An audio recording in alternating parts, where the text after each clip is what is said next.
प्यारे बच्चों, कल मैं धूल शीर्षक निबंध का कुछ पढ़ाया था और आज उससे आगे मैं पढ़ा रहा हूँ क्लास 9th। इसको ध्यानपूर्वक सुनिए कि धूल की क्या महत्ता है। धूल से लोग घृणा करते हैं, लेकिन नहीं, वास्तविकता ये है कि धूल हमारे शरीर को मजबूती प्रदान करता है।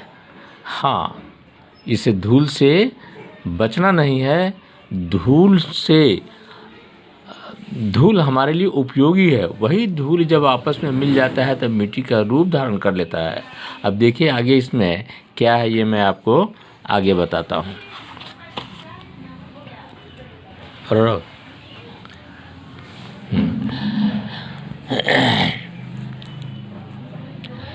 आगे देखिए, धन्य धन्य मैं ही उससे बड़प्पन को विज्ञापित किया, फिर मैले से अपनी हीन भावना भी व्यंजित कर दी। अंत में ऐसे लड़कान कहका भेद बुद्धि का परिचय भी दे दिया। वह हीरो का प्रेमी है। धूल भरे हीरो का भेद बुद्धि का परिचय भी दे दिया। वह हीरो का प्रेमी है। धूली भरे हीरो का शिशु भोलानाथ के संसर्ग से तो मैले जो करत गात की अखाड़े की मिट्टी में सनी हुई देह से तो कहीं उबकाई ही आने लगे। जिसने धूल से खेला है वह जवानी में अखाड़े की मिट्टी में सनने से कैसे बचा रहेगा। उसका दुर्भाग्य है। और क्या, यह साधारण धूल नहीं है, वरन तिल और मुट्ठे से सिझाई हुई वह मिट्टी है जिसे देवता पर चढ़ाया जाता है। संसार में ऐसा सुख दुर्लभ है। पसीने से तरबतर बदन पर मिट्टी ऐसे फिसलती है जैसे कुआं खोदकर निकाला हो। उसकी मांसपेशियां फूल उठती है। आशा वह हरा होता है। अखाड़े में निषिद्ध चारों खाने चित्त लेटकर अपने को विश्वस्त जीत लगाता है। मिट्टी उसके शरीर को बनाती है, क्योंकि शरीर भी तो मिट्टी का ही बना हुआ है।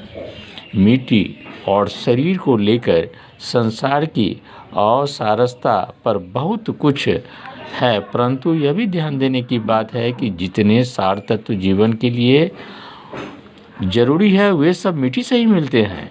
जिन फूलों को हम अपनी प्रिय वस्तुओं को बनाते हैं वे सब मिट्टी के ही उपज हैं। रूप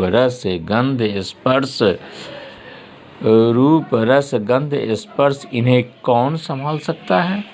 माना कि मिट्टी और धूल में अंतर है, लेकिन उतना ही जितना शब्द और देह और प्राण में। चांद और चांदनी में मिट्टी की आभा का नाम धूल है और उसके रंग रूप की पहचान उसकी धूली से ही होती है।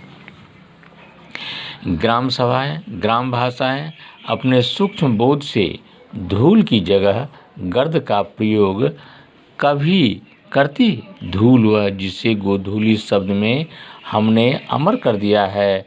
अमराइयों छिपे हुए सूर्य की किरणें में जो धूली सोने की मिट्टी कर देती है,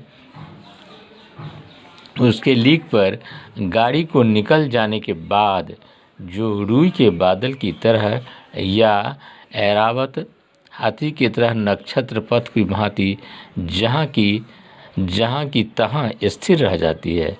चांदनी रात में जाने वाली गाड़ियों के पीछे जो कभी कल्पना की भांति उड़ती चलती है उसके मुंह पर फूल की पंखुड़ियों पर साकार सौंदर्य बनकर छा जाती है। धूल उसी का नाम